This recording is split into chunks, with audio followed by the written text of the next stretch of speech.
Good evening, everyone. Welcome to another edition of Silhouette of a Queen. I am your host, Tiffany Devon. I am a certified life coach, wardrobe stylist, and I style leaders and influencers in fearless fashions. And so I just want to welcome you all in tonight. If you can, drop in the comments section. Let me know where you're watching from and how you heard about Silhouette of a Queen. And as you're doing that, I just want to just quickly tell you a little bit about myself. I've been a certified coach for about five years now and a wardrobe stylist. And so it is my intent here on Silhouette of a Queen is to come up with content that speaks to the modern day woman of faith.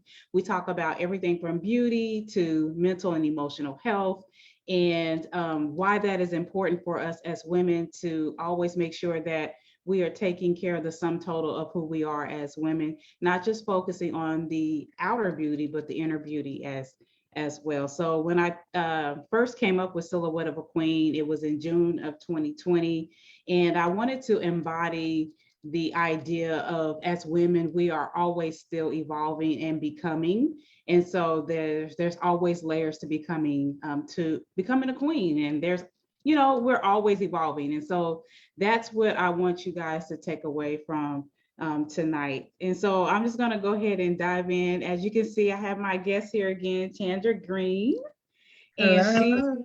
hello, yeah. So she is no stranger to Silhouette of a Queen. If you have not been able to check out the last Silhouette of a Queen, I had her on last month, and we talked about the other side of this. And we were talking about that every woman, every person has a this that they're aiming to get to the other side of, and that you don't have to stay stuck in your present circumstances and situation, no matter how defeating it is. If you do the work and put in the work, you can get to the other side of this. And so I wanted to bring her on again because the last conversation that we had was so enlightening to me that I was checking out her website and I was like, look, we gotta talk about this topic that we're talking about tonight, because I do believe that it is a something fresh and new that no one is really teaching and speaking on, and it was something that God has been dealing with me individually. And so when we were talking behind the scenes, I was like, you gotta come on. So let me just kind of read you a quick bio about Chandra. She is a coach, consultant, and therapist. She has a passion to help others live their best life holistically. Chandra has spent years working with her community, individuals, group, families, couples, and leaders in business to help channel conscious outcomes regarding healing, relationship goals, trauma healing, and trauma informed leadership skills. So, y'all give it up for Chandra again. Welcome back, Chandra. Thank you, girl. Thank you. I'm excited. I love this. I love it. Yeah, yeah. So before we dive into tonight's topic, what did you take away from the last segment that we did when we talked about the other side of this? Oh, it was so much, Tiffany. When we really started thinking about how important it is for us to deal with our stuff and to heal and to dismantle all of the isms and all of the stereotypes that we have when it comes to our healing, and just being open to it and open to new things.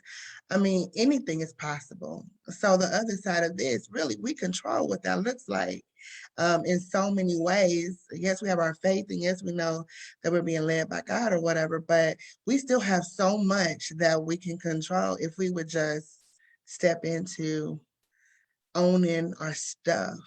Yeah. It's really powerful.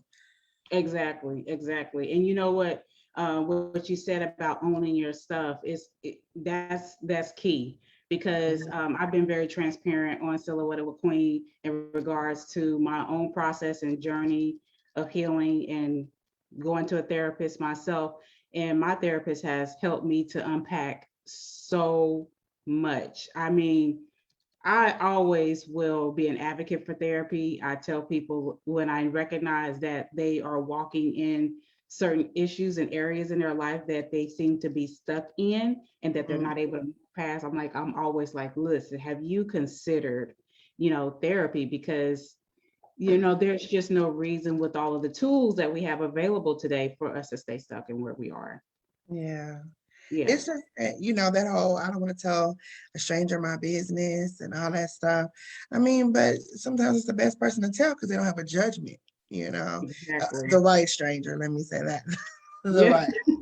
So doing the educated research on who you're going to talk to and what you're going to tell them. I mean, just try it. I mean, if it don't work, what we going to do?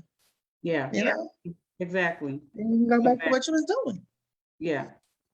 And I mean, and most therapists will tell you, you may have to go through several therapists until you find the right fit. Don't give up on the process. Absolutely, absolutely. But like we said last time, we get kind of touchy when somebody starts talking about our personal stuff, and we don't like it when they make us go too deep. Or I'm feeling something I ain't never felt before. I don't want to do Yeah. this no more. You don't know what you're talking about because I'm feeling some kind of way. Yeah. Instead of sticking with it, we just say this can't be it, Yeah. or I'm mad at you. I tell all my clients when they sit down with me, in the first session, there you are going to be mad at me. I am going to frustrate you. I'm going to get on your last nerve. So I'm okay with it. I need to know, are you going to be okay with it? Yes. And I'm gonna give conversation to the piece of being the client. So because she's a therapist, and I can tell you there will be parts in the process where you're just like, I don't feel like doing this today. This is too much. It's bringing up stuff I never wanted to talk about. I never thought I would have to revisit, but pulling that stuff up and getting it up out of you is so therapeutic and cleansing. And you will find that it will free you up, not only spiritually, but mentally and emotionally as well. So another thing is, if you're going to do therapy, have your support systems in place. After your therapy session, what are you going to do if you need to cleanse, if you need to have a moment, if you need to go have a good cry, or if you Yeah. need to go sit and just, cope in some kind of way? Yeah. What does that look like? What does your safe space look like? So especially if you're there talking about a lot of trauma and unresolved issues, I mean, as a therapist, it's my responsibility to tell you, find your safe place because you're going to need it talking to me. Yeah, So. exactly. Exactly. She is absolutely right. I wanted to ask you, so for those that are very new to what we're getting ready to talk about tonight, I want you to explain what is trauma-informed approach to leadership style. Trauma informed approach. So for one of my jobs, I do a lot of trauma informed training and research and things of that sort. And I kind of started looking at some of the experiences that I've had with leadership and myself being in a leadership position, like knowing what my leadership style is, how I relate to people, how my people relate to me. What I took away from past leaderships who were like, who believe they had a big influence on my life, and they did. Positive and negative. I just say, yeah, you did. You had a real good influence on my life.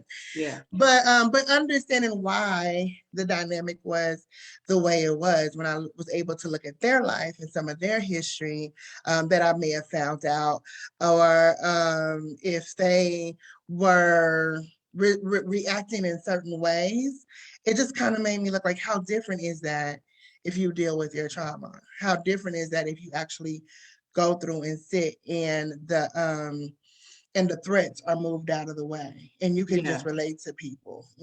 So part of that is really taking trauma informed principles and applying that to how you lead people to get the best result out of the team that you have influence over. Yeah. Yeah. And you said something too that's key, because it kind of goes into my next question of how can you tell when someone has unaddressed trauma? It shows up in so many ways. So we normally say that the trauma response, it comes with fight, flight, freeze, or appease, right? So, Okay. the whole nobody puts baby in the corner, so they start fighting, and they start, everything is an argument. Everything is, you're after me, or I got to protect myself. So you see them constantly going into protection mode, right? Um, the freeze is they just can't do anything. They're just stuck right there. Mm-hmm. Um, or they leave. If things get rough, things get tough, they don't know how to respond. They ignore the situation. They just, maybe it'll work itself out some kind of way. Maybe it won't. That's not my responsibility. It's too tough for me. I'm just gonna leave and let it do what it do, right? And then Yeah. the appease, is everybody happy? We just need everybody to be happy because I don't want to deal with any conflict. I don't want to, everything that is a tough conversation is conflict, and I don't want that to be. So, everybody just needs to be happy, those type of things. But even aside from that, like if you are a leader and you're dealing with people who you have influence over, and you start noticing that they're disconnecting from you, or they're disconnected from what they're doing, they're distracted all the time, or they're always sick, there's always some type of illness going on. And it could be really physical, but what we don't realize is that a lot of trauma, because our body does remember, we talked about that last time, how our body does keep score, there's a Yeah. book. Yeah. Um, and so sometimes that constant sickness can be the result of something traumatic that's happened in our life, and we don't even realize that, right? So that can be, it can show up that way. They could just be missing a lot of work, just period. That no call, no show consistently that's happening. It is a lot of different ways. If they're dysregulated, 1 minute they're happy, the next minute they're sad, they just seem to all over the place, or unorganized for some reason, and always looking for something. I was going through a time in my life where I was really just dealing with a whole lot, and I kept losing my keys. Like, I mean, I was like, what is going on? I don't even know. My best friend came through and gave me one of them little fuzzy things to put on my on my keychain. And to this day, I keep it on there because when I'm going through a lot, my keys will start disappearing, Wow. So or I'll lose my balance. So it's different things that can happen. But in when you're over people, if you recognize those signs and you're able to see it, then you're able to kind of start putting things in place to help them cope, help them address it. Yeah. So it sounds like too, like when I heard you say freeze and appease, the appease part, what sounds like to me a lot like people pleasing.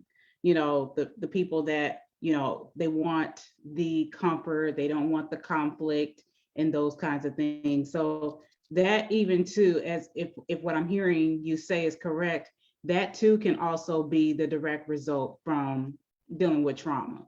It can be. And the thing about it, everything that I'm saying can be the result of just how the person is. You know what I mean? Some characteristics and I tell people a lot of times, because, the sleeping a lot and things like that, it can come off as depression, but Yeah. really it's unresolved trauma, you know. Um, and just having a conversation really brings a lot of that to light.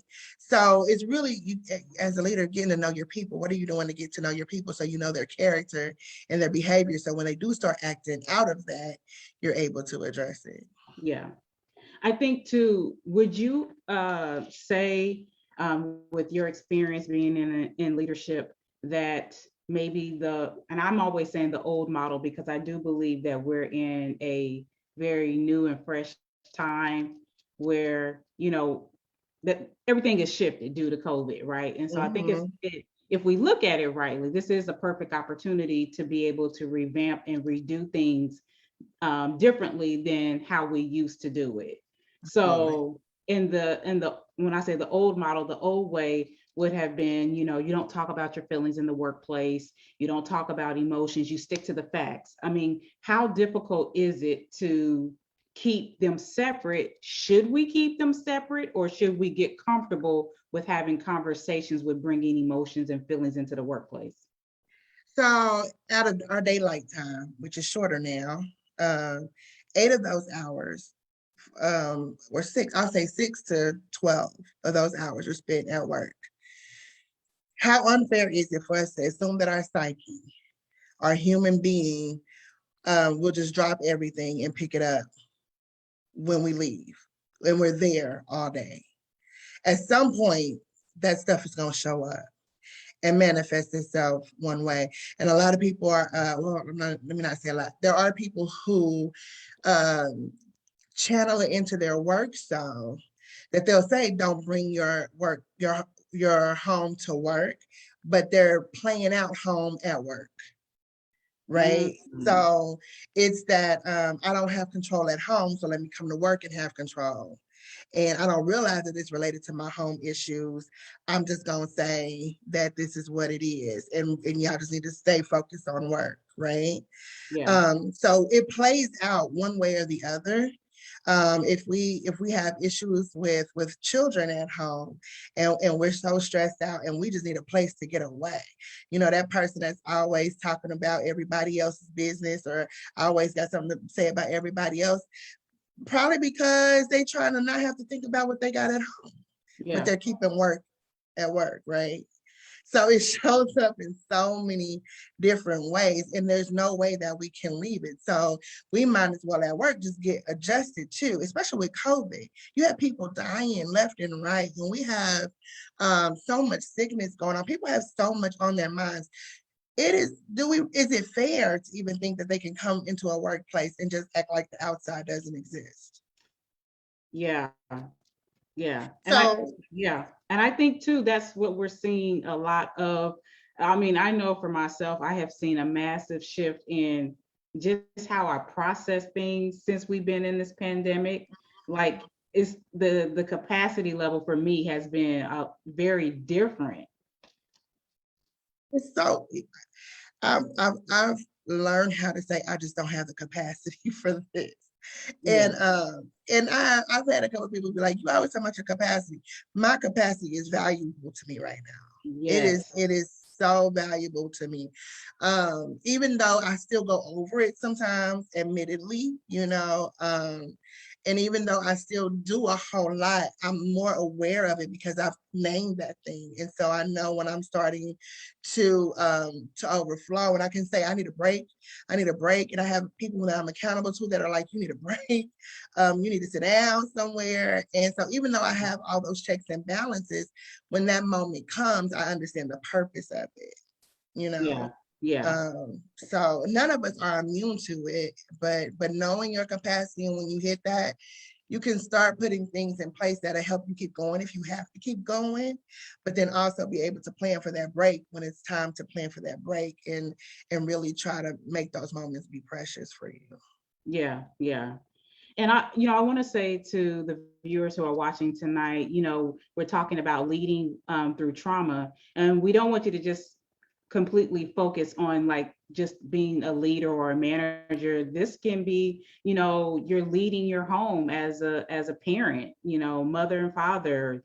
You're leading your communities. Everyone in some capacity is leading somewhere in their life. So I do want you to keep that in mind as we continue to talk about this tonight. So, Chandra, the next question I have for you is, how do someone effectively deal with someone who has a past trauma and they're not acknowledging it? Oh, and they're not acknowledging Yeah, it. like how do you have that conversation with that person? You're um, noticing something. You're like, you're picking up something. mhm. It is the intentional. How you doing? It's the intentional how you doing. Yeah, It's the, hey, come here, have a seat, let's talk. Tell me about your day. Tell me what's going on. Tell me how you feel. But again, that's relationship building as a leader, or as the person that has influence over whoever you have, to have charge over. How have you been building relationship with them for them to even really tell you how their day is going? And if like if I say how you doing and you say I'm fine, but I know I got an inkling or something is off, then I can say, are you really? yeah, Because we always do this. How you doing? Oh, I'm good. Okay, bye. Like, and we just let it go. yeah, But when you're noticing something a little bit deeper and you stop somebody in their tracks, it kind of catches them off guard, and they're like, and they may have to think about it. And if they're not ready to talk, respecting that, but also understanding that create that you can create space for them to come talk to you, or for them to talk to somebody, or even just saying, hey, I see you. You may not want to talk right now. I get it, but if you're ready, you can come talk to me, or you can, or give them options, because they may not like you. I was doing coaching someone, and they was like, my door is always open. I'm like, but if people don't walk through it, then that ought to tell you something. If they're not coming to talk to you, right? So, so it really is a matter of giving the person options to heal, even in the workplace, giving them space. If they need to take a break, give them space to take a break. It may not be right now, but you can get one, you know, or what does that look like to allow them to make that phone call if they need to. Sometimes it's the simple stuff. Are y'all hydrated? Do y'all have water? Because, you know, water can regulate a person a lot. You know, basic needs, are they taken care of? Did y'all eat lunch today? Did you take your lunch break? You know, that kind of stuff. Because some people will work right on through, keep on going like nothing is going on in their life. And we have to intentionally make them stop and say, hey, let me take a moment. Wow. You know, I mean, that's very important too, because that is very important piece to the mental health piece. Because like what you just said, the steadily work and keep going and not really taking the time to stop and assess what you said are the basic needs being met. And nothing is, I think, more powerful than human connection. And like you said, building relationships with people. I like what you said about that person saying that their door is open, but if no one's walking through it, you know, that says a lot. It does. It really, really does. And especially when you know people have things going on, but they will talk to everybody else except for you. Yeah. Then as a leader, as the person who is, you know, in charge, I had to sit back and say, why won't y'all talk to me? What did I do? You know? Yeah. But that's that self-evaluation piece that we don't like to do a lot of times. Yeah.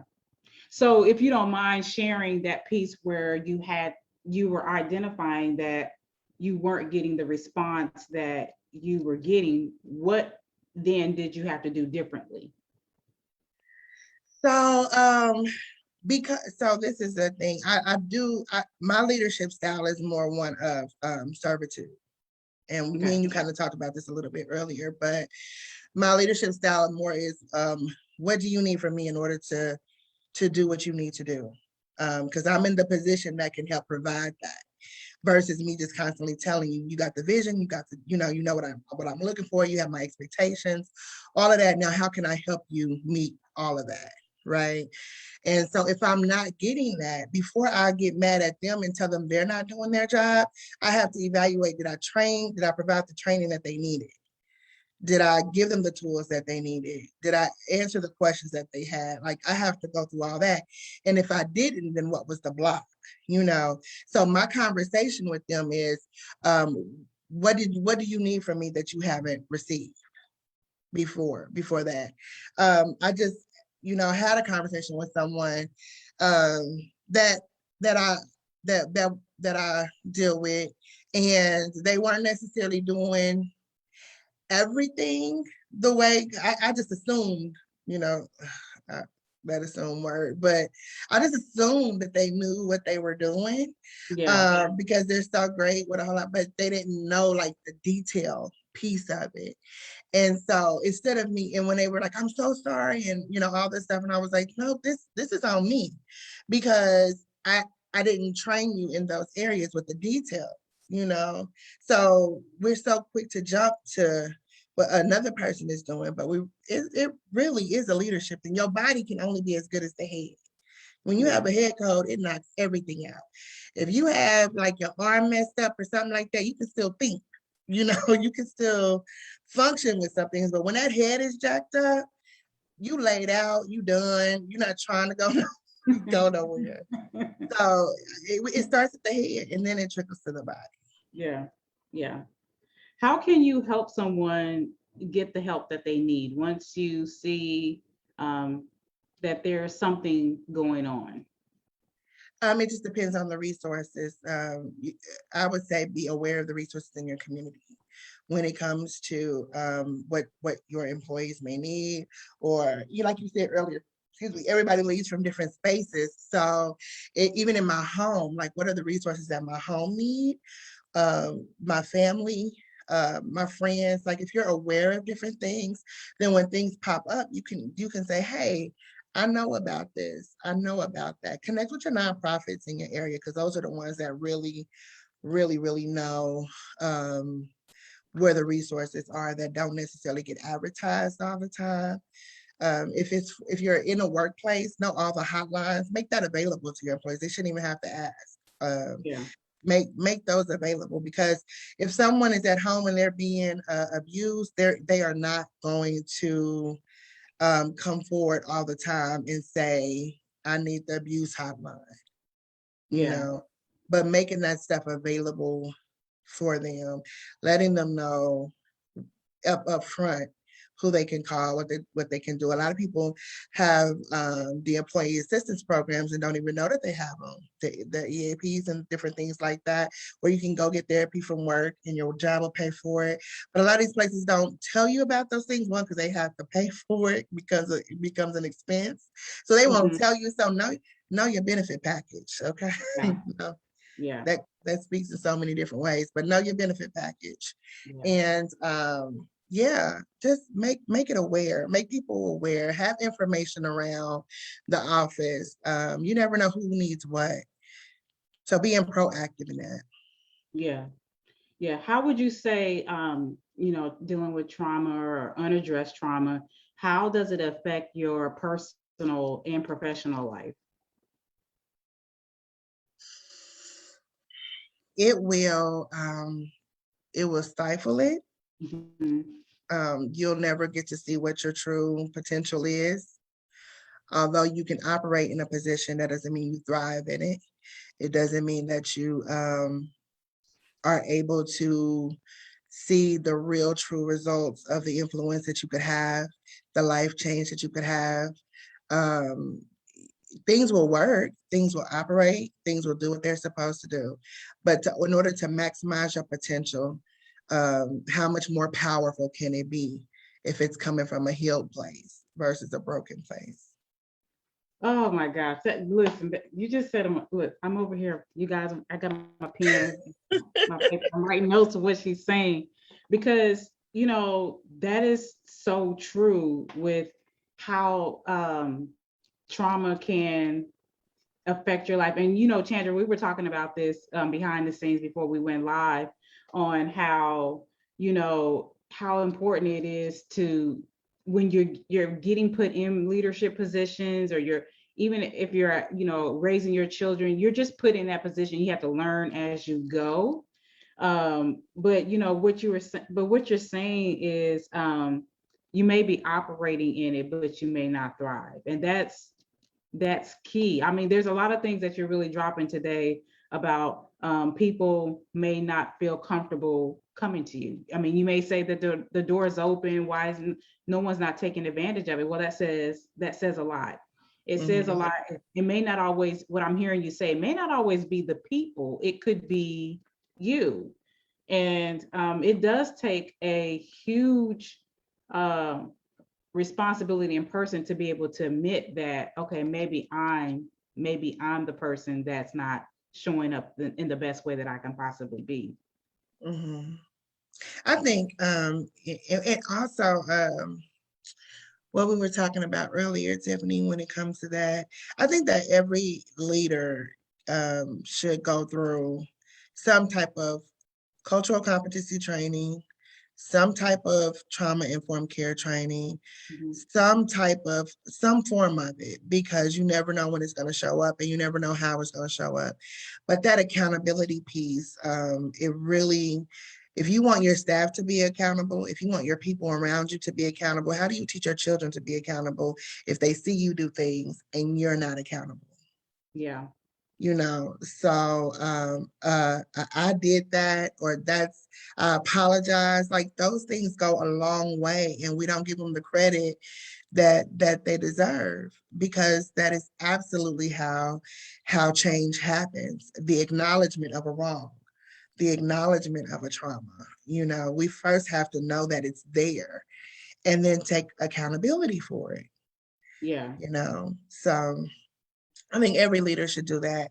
And I think that it benefits leaders to have therapy because you over all these different people, you influencing all these people, and and then you got to go home and deal with your own stuff, you know? So so that balance of all of that, sometimes it can be a little overwhelming. But again, we'll chalk it up to personality and how we operate in different things versus saying, wait, it's just some things on my mind that I am not okay with right now. Yeah, yeah. I definitely will say, leading and influencing people, more than anything has to do with how you lead and influence yourself. And you have to have this strong ability to manage your own emotions. Oh my goodness. Yeah, Like you, because you can't just fly off the top because you get upset or anything. You have to be able to step back and always assess things. Is it me? Is it them? Is it, whatever the case may be. There's this book that I just highly recommend. It's two books actually. It's a One of them is called Crucial Conversations: Tools for Talking When Stakes Are High, and then the other one is Emotional Intelligence. Like, those two books are such a game changer. They will help you how to navigate any tough conversation, yeah. anything. If you ever were to take the time to read those books, if you want to just take a note of it, for those that are watching: Crucial Conversations, Tools for Talking When Stakes Are High, and Emotional Intelligence. We've been hearing a lot of conversations within the last, maybe I'm gonna say 3 to 5 years, about what they call EQ. Mm-hmm. You can raise your EQ, but you can't raise your IQ. Mm-hmm. EQ is everything. It absolutely is. I mean, that regulation and being able to breathe when everything is going crazy and ground yourself and still be able to get that oxygen to your brain so you can think Yeah, about what's going on and sort it out and not fly all off the handle or disconnect from what's happening.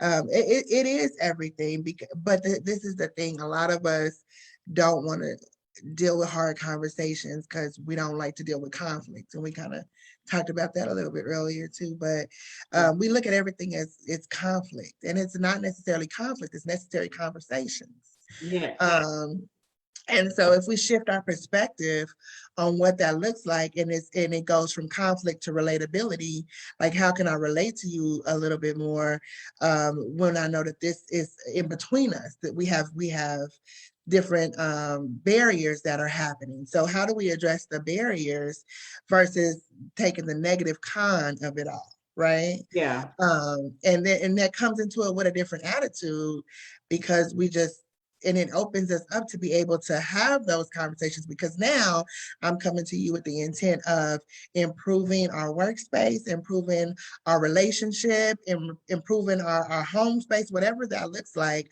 Our conversation looks different because the goal is different. I don't have to be scared, and that yeah, is done by establishing the intent of the conversation in the very beginning. yeah, Like, this is what I want to happen by the yeah, time we finish talking. yeah, So I'm not, so the person talking to me is not scared that they're going to lose their job because I'm having this conversation so that we can be better. yeah, yeah. Oh, okay, everyone, listen, if you all are still tuning in, watching, hanging with us tonight, she just said a mouthful. Okay, establishing the intent, because like you said, it is about changing your mindset and shifting how you go into those uncomfortable conversations. But I will say, I'm going to be transparent with myself and on here tonight, in regards to, that's what therapy for me has helped me to uncover, even in my own personal life, because I didn't like conflict, period. And for me, conflict was a trauma response. So for I've been transparent before and on other Silhouette of a Queen segments about how the trauma that I dealt with was what they call inherited family trauma, meaning that it was passed down to me.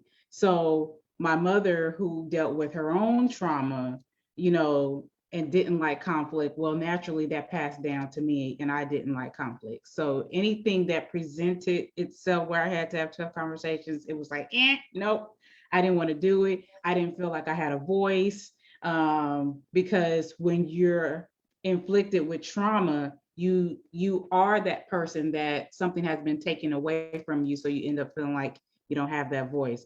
Well, therapy helped me to uncover that.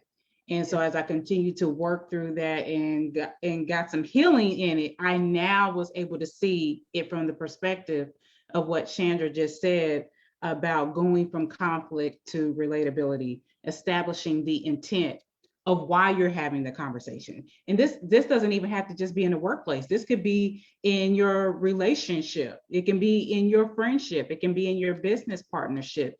Not going into that conversation with, I'm going to tell you about yourself because you said this to me and you hurt my feelings. And, it's about establishing the intent of why this is important to you. Why are you coming to them? What is the solution? That changes a lot when you Yeah. able to make that shift. When you start with the solution, Yeah. because now that automatically takes the bite out of the conversation. It automatically takes the fear out of the conversation. Yeah. And since we have intent and we have purpose, it also guides the conversation. So we don't have to be all over in the place, because as this is what we need to accomplish in this conversation. But in the leadership position, I don't get to just say what I'm looking for out of the conversation. I need to ask you, what do you want out of the conversation? I can say, this is what I called you in for. This is what we need to talk about. This is what we have. And this goes when you're talking to your team or an individual, however this goes. This is what I want. Y'all tell me what y'all want along the lines. Let's work on what we want the outcome of this conversation to be. And then how do we get there? Yeah. And you're having the conversation. Yeah. Yeah. This is really good. This is really good. I think we have really covered a lot tonight in our conversation. And before we wrap up tonight, I just want to recap what Chandra said in regards to helping us lead through trauma. Is just, first and foremost, to know that you can get to the other side of it, but it's important to be able to pinpoint what your thing is. So like I said, for me, me not liking conflict was a trauma response. And because it was a trauma response, it showed up in my personal life and professional life. Mhm. You cannot separate the two. You cannot separate yourself and think, oh, when you go into work, you're this person and you're turning this part off as soon as you walk through the door. No, you take your whole self into every situation and every encounter. And so I was seeing that when I started my therapy, that, oh, this was not just something that I dealt with in personal, but it was crossing over into to my professional life as well. And so for me to become an even better person, which will then affect how I lead, how I coach, I had to take care of that. I had to address that. Tiffany, can I say something about that? Yeah. As you're talking, I mean, the conversation of the faces comes to mind. Like, how many faces do we have to wear? Especially when we're dealing with like layers of things, This is the face that we have to put on when we go to church. This is the face that we have to put on when we have to go to work.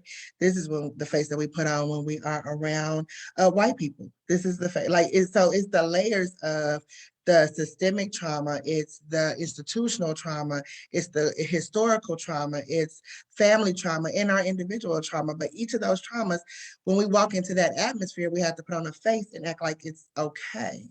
Yeah. And that in and of itself has been part of the trauma, especially as women, as women of color, as people of color. How much do we have to hide? At what point can we come in our full selves and bring our full selves? Because that is where the magic is. That is where all of the awesomeness sits, when I can sit at a table and I don't have to worry about flipping it for you, Yeah.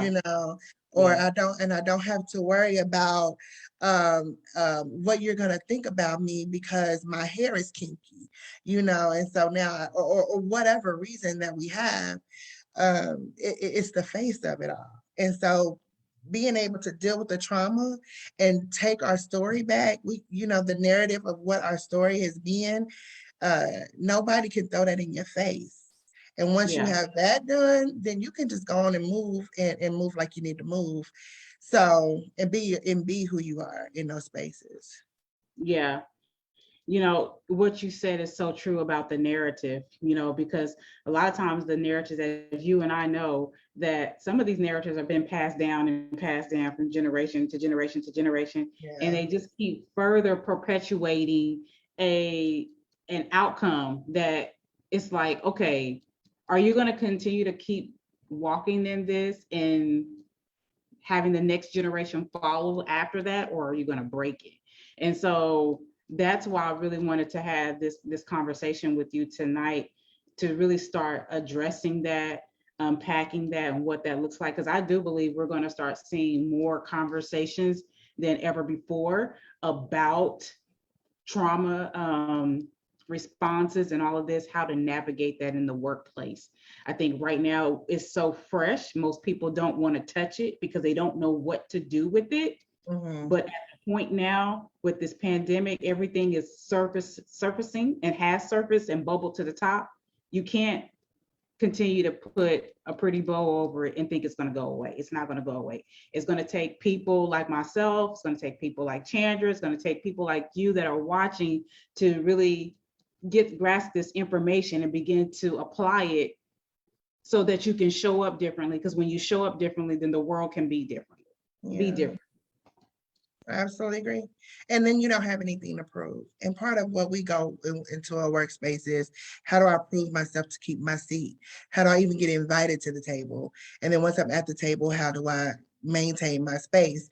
And then I can't have somebody else come in here and take my space from me. So how do I protect my space?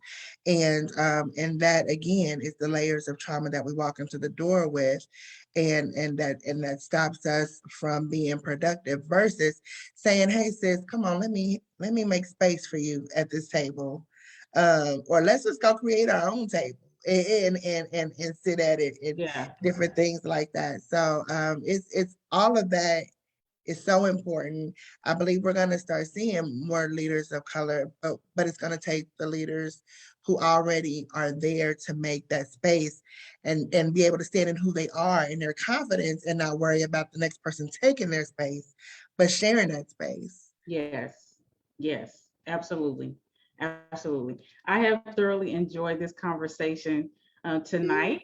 Yes. Tell the people where they can find you and connect with you. Oh, okay. So my website is soulmine, SOULMINE.life. I'm on LinkedIn as well, under my name, but then also under Soul Mind. So you can find me there. I'm doing better with all that. So y'all can find me. Uh, and then all my contact information is between those two places. So you can shoot an email, or you can call me, and we can chit chat, figure some things out, different things like that. So those are the main things. Okay. All right. So, well, we thank you guys for watching and tuning in tonight. Again, this is Silhouette of a Queen. If you haven't already and you're new to Tiffany Devon, I would love for you to click like, subscribe, and share. So that way, when I go live for the next Silhouette of a Queen, you'll get the notification, and you'll be able to hang out with me. It has been really cool rocking and hanging with you all tonight. And as always, continue to be a queen. We'll talk to you later. All right. Bye, everybody. Bye. Y'all get that shut up. Good night.